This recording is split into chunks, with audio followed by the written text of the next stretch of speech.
Hari ni nak masak ikan patin. Mula kita siap kunyit hidup. Kunyit hidup ni fungsi dia nak bagi warna kuning sikit. So, kita potonglah kunyit hidup. Supaya lepas tu nanti kita nak kisar. So bahan-bahan dia kunyit hidup kan. Yang kedua adalah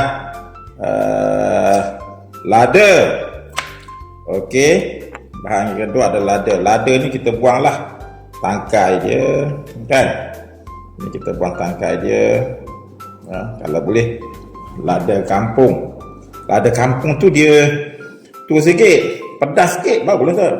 Bubuhlah sebahagian kan. Kalau lada tu okey, bubuh lada. Okey, bubuh lada. Tangkai kita buanglah. Takkan nak guna tangkai pula. Tapi setengah orang diguna juga. Sebab dia kata kalau ada bubuh tangkai tu dia jadi kurang pedas. Tapi kalau nak kurang pedas, tak payah cili kan. Okey, itu bahan dia. Kemudian bahan yang ketiga adalah tempoyak. Tempoyak ni saya buat sendiri. Makan-makan tempoyak tak habis tu, kita bubuh garam, tu fermentasi dia kita buat. Dan ketan, bunga ketan kita belah sikit. Kemudian kita potonglah. Kita potong bunga ketan kan, kita potong dan lepas tu kita potong dan satu pun cukup dah. Bunga ketan bagi dia wangi sikit. Dan daun kesum ni kita ambil daun dia je, batang tak payahlah ambil kan. Kita ambil daun kesum tu. Kita ambil daun kesum. Tak sini kita ambil daun kesum. Ambil daun sahaja. Kita ambil daun sahaja, daun kesum. Kita ambil daun sahaja. Itulah penyediaan bahan yang penting. Selain daripada ikan patin tu sendiri. Ikan patin tu yang bagus sekali adalah ikan patin daripada sangkar. Kan? Ikan patin yang sedap sekali adalah ikan patin di Kuala Tahan kan. Kemudian Kuala Lipis, Jerantut dan Temeluk. Lagi atas tu lagi sedap sebenarnya. Dan yang kalau sampai pekan tu dah kurang dah. Dia yang sebab air kat atas tu lebih bersih. Itulah bahan-bahan dia.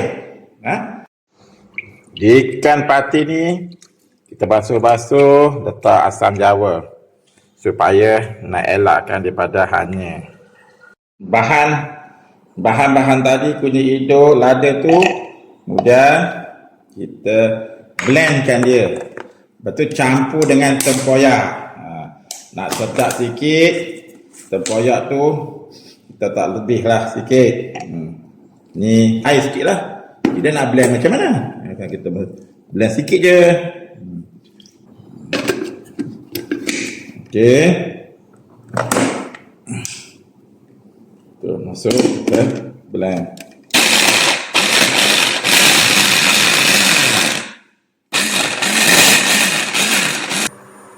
Agak panas tu, kita masuklah pencah tadi tu. Yang kita buat tadi tu. Okay. Tambah sikit air. Dekat sini. Tambah air. Okey. Ayam basil. Okey. Kalau tak cukup air kita bubuh lagi. Sebab lepas ni nak masuk kan tak tenggelam pula.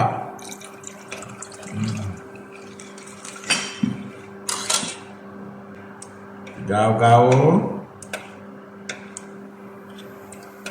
Tunggu sampai mendedak.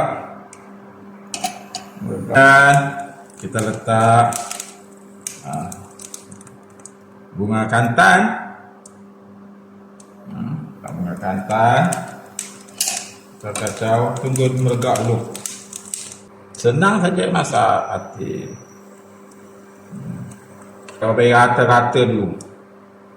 Tapi kalau dah letak ikan patin, kita tak boleh gaul sangat sebab ikan patin ni dia begitu sensitif. Dia tak boleh terlalu banyak gaul-gaul. Tengok tu, kira dah melegak tu. Okey. Dah melegak tu, kita pun letaklah ikan patin. Letaklah ikan patin. Ini patin sangkar saja. Okey, kita tak payah gaul-gaul sangat. Kita letak-letak celah-celah gitu sahaja. Okey. Garam.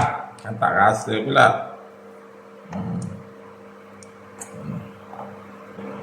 Letak juga sedikit gula. Setengah orang letak bahan perasa. Saya tak pakai yang perasa kat rumah ni.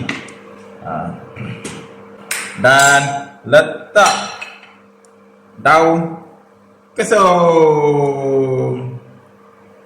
Tak semua dah buat dah. Tutup dulu. Dan tengok tu sikit, letak asam keping sebagai nak bagi dia masam sikit. Okey, tengok. Dah masak dah. Kan